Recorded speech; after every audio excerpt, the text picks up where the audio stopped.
Hi, how do you learn English? I learn English through listening. I also learn English through listening, but I see little progress in my English learning journey. Can you give me some tips and tricks to follow? Of course I can.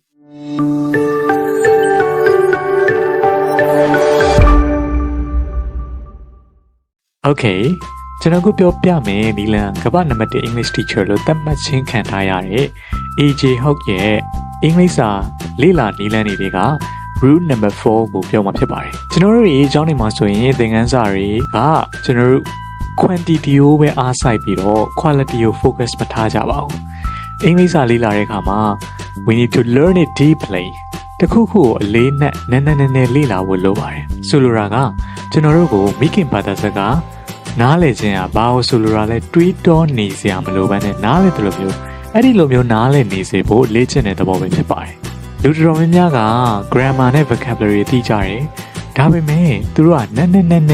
မသိကြပါဘူးစကားပြောမယ်ဆိုရင်ဘာသာပြန်ရတာနဲ့ grammar တွေစဉ်းစားရတာနဲ့အစင်းကိုမချောနေပါဘူး deep learning ဆိုတာက repeating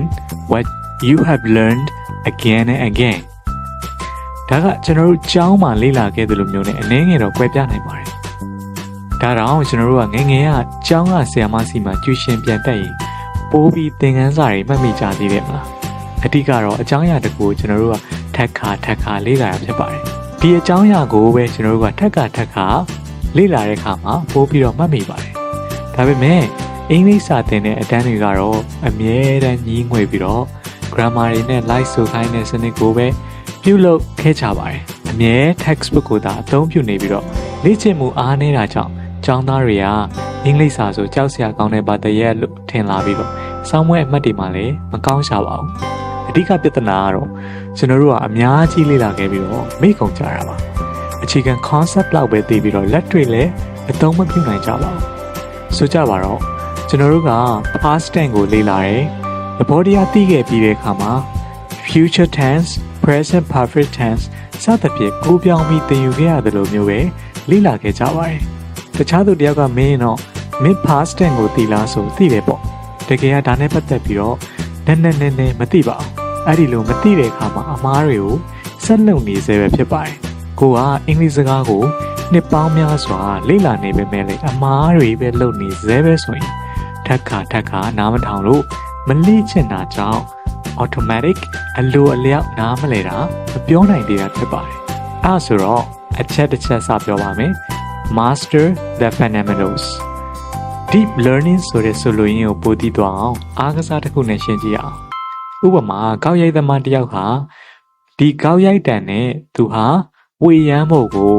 ယာနဲ့ခြေပြီးတော့သူဟာလေ့ကျင့်ရပါတယ်။ဒါဟာအခြေခံသဘောတရားတွေကိုအရင်ဆုံးလေ့လာခြင်းဖြစ်ပါတယ်။ပိုးပြီးခက်ခဲတဲ့အရာကိုမလုပ်မီအခြေခံသဘောတရားတွေကိုထက်ခါပြုလုပ်ရတာဖြစ်ပါတယ်။ကမ္ဘာနံပါတ်1 English teacher ဆရာ Hoge ကသူစာသင်တဲ့အခါမှာသူ့အတန်းသားတွေကိုသူကသင်ခန်းစာတစ်ခုကိုပဲထက်ခါသင်နေလို့အသစ်ထပ်သွားဖို့သူ့သင်တန်းသားတွေကပြောပါတယ်တဲ့။အဲဒါကြောင့်မိမိကအင်္ဂလိပ်စာသင်တန်းတက်နေရဲဆိုရင်မိမိဆရာကအကြောင်းအရာတစ်ခုကိုအကြောင်းထက်အောင်ပြောနေစိတ်မပြတ်လိုက်ပါနဲ့။ဒါက repetition ဖြစ်ပြီးတော့သူ့ရဲ့ power ကအရန်ကြီးပါတယ် knowledge and skill ရဲ့ channel ချက်ကိုသိဖို့လိုပါတယ် knowledge and skill ရဲ့ channel ချက်ကိုသိဖို့လိုပါတယ် knowledge ဆိုတာကတခုခုကိုသိရုံနဲ့သိတာဖြစ်ပြီးတော့ skill ဆိုတာကိုလုပ်တဲ့အရာလုပ်နိုင်တဲ့အရာဖြစ်ပါတယ်ကျွန်တော်တို့လိုအပ်တာ English skill ဖြစ်ပါတယ် English knowledge မဟုတ်ပါဘူးဥပမာ past tense ကိုသိတာမဟုတ်ပဲကောင်းသုံးချနိုင်တာဖြစ်ပါတယ်Okay, how to learn deeply. ရရရှင်းပါတယ်ခုဘာပဲလေ့လာနားထောင်သည်ဖြစ်စေဖြည်းနဲ့ထက်ခါအချိန်ခါလေ့ကျင့်နားထောင်ဖို့ပါပဲဥပမာမိမိကလုံးဝနားမလည်နိုင်ဘူးဆိုတဲ့ audio ကို2ချိန်နားထောင်ရင်နားလည်စာပြူလာမယ်3ချိန်4ချိန်10ချိန်စသဖြင့်များထပ်ပြီးတော့လေ့လာမယ်နားထောင်မယ်ဆိုရင်တော်တော်လေးရင်းနှီးလာပြီးတော့နောက်ဆုံးအချိန်ကြီးများလာတာနဲ့မျှနားလည်ရုံသာမကပဲကျွန်တော်တို့ကဒီစာကြောင်းတွေ phrase တွေကိုသုံးနိုင်လာမှာကိုဖြစ်ပါတယ်။ဆရာ Hoge ကသူ့သင်တန်းသားတွေကိုသူသင်ခန်းစာတစ်ခုကိုအနည်းဆုံး9ရက်နေ့စဉ်အဲ့ဒီအကြောင်းအရာကိုပဲပြန်နားထောင်ဖို့ လေးလာဖို့ပြောပါတယ်ဒါဟာလေးဘန်း၅ဘတ်ဒီအဲ့ဒီကျောင်းရတစ်ခုလေးကိုပဲနားထောင်နေတာလေဖြစ်ကောင်းဖြစ်သွားနိုင်ပါတယ်ကျွန်တော်တို့လူသားတွေဆိုတာလောဘကြီးပါတယ် quality ထက် quantity ကိုကြည့်ကြပါတယ်သင်တန်းတစ်ခုကျောင်းတစ်ခုတက်ရင်များများသင်ပေးတဲ့သင်တန်းမျိုးစုံအောင်သင်ပေးတဲ့အတန်းဆိုကြိုက်ကြပါတယ်တန်တယ်လို့ယူဆကြပါတယ်ထက်လေလာတဲ့သူတွေအတွက်ကိစ္စမရှိပေမဲ့ရက်သွားတဲ့သူတွေတက်ကတော့သင်တန်းပြီးသွားလို့ရက်အနှင်းငယ်ကြာရင်ဗလာနှက်ထီပါပဲဘာမှမရလိုက်သလိုဖြစ်သွားတတ်ပါတယ်အဓိက point ကတော့ memorization မဟုတ်ပါဘူး not to memorize but to recite ပါကိုကြားခဲ့တဲ့နားထောင်ခဲ့တဲ့အရာတွေ phrase တွေကိုတခြားတစ်ယောက်ကိုပုံမြင်တစ်ခုလိုသုံးပြီးတော့ပြန်ပြောနိုင်စေဖို့အရန်ရေးကြည့်ပါတယ် audio တစ်ခုနားထောင်မယ်ဆိုရင်တစ်ခုတည်းကို9ရက်နားထောင်ပါ14ရက်ဆိုပိုကောင်းပါတယ်တစ်လဆိုပိုတော့ကောင်းပါသေးတယ်9ရက်ထက်နည်းပြီးနားထောင်တာကအလုပ်ဖြစ်မှာမဟုတ်ပါဘူးဆရာ AJ ဟုတ်ရဲ့အီတလီယာတပည့်ဂျူလီယာကဒီ method ကိုအစမှလက်မခံခဲ့ပါဘူးဒါဟာပြင်းစရာကောင်းပြီးအချိန်ပြောရရောက်တယ်လို့လည်းဆိုခဲ့ပါသေးတယ်နောက်တော့သူဟာဆရာရဲ့နီလန်းကိုသုံးပြီးတော့လေ့လာလိုက်တာနှစ်ပေါင်းများစွာတိုးတက်မှုနှေးနေတဲ့ဂျူလီယာရဲ့ English skill ကအတိအကျတိုးတက်လာတာကိုခံစားခဲ့ရပါတယ်အဲဒါကြောင့်မိမိမှာ audio article or podcast ရှိတယ်ဆိုရင်နားထောင်ပါတစ်ချိန်နဲ့နားမထောင်ပါနဲ့အချိန်30 50 100နားထောင်နိုင်တဲ့လောက်များများနားထောင်ပါကိုက vocabulary တွေနဲ့ရင်းနှီးသွားရင်တော့မှတက်ခါနားထောင်နေဖို့လိုပါတယ်ဘာလို့ဆိုတော့ဒီ vocabulary ကိုရင်းနှီးတာသိတာကသူ့ကိုဘယ်လိုသုံးရမလဲသိတာမဟုတ်သိတာမို့ကောင်းကောင်းမွန်မွန်သုံးနိုင်တဲ့ဒီနားထောင်ပါ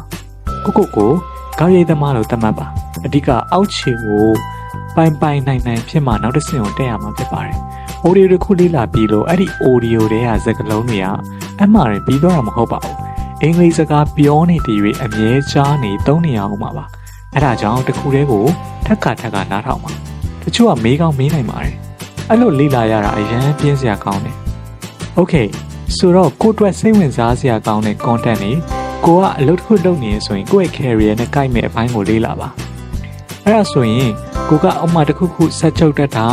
ဆက်တဲ့ဖြစ်ကိုကတစ်ခုခုလေ့လာရတဲ့အပိုင်းတွေကိုယ့်ရဲ့ profession ကဘာလဲစိုက်ပျိုးရေးလားနည်းပညာလားအဲ့ဒါမျိုးကို emphasize လုပ်ပြီးတော့လေ့လာမယ်ဆိုရင် it's like killing two birds with one stone ကျွန်တော်တို့ကဒါတစ်ချက်ခုနှစ်ချက်ပြတ်ပါပဲမပြင်းစီမယ်နည်းနဲ့တချို့ကိုတော့ကျွန်တော်ပြောပြပါမယ်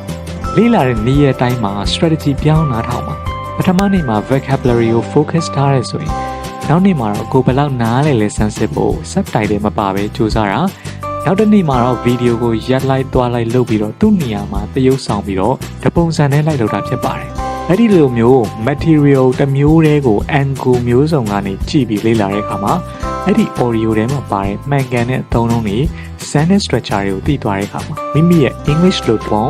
English လို့ပြောဆိုပုံတွေရတယ်အလိုလျောက်ဖြစ်လာပြီးတော့သဘာဝဆန်လာမှာပဲဖြစ်ပါတယ်Okay, so repeat again and again. Thanks for watching. If you're new here, don't forget to subscribe to my YouTube channel. Bye for now.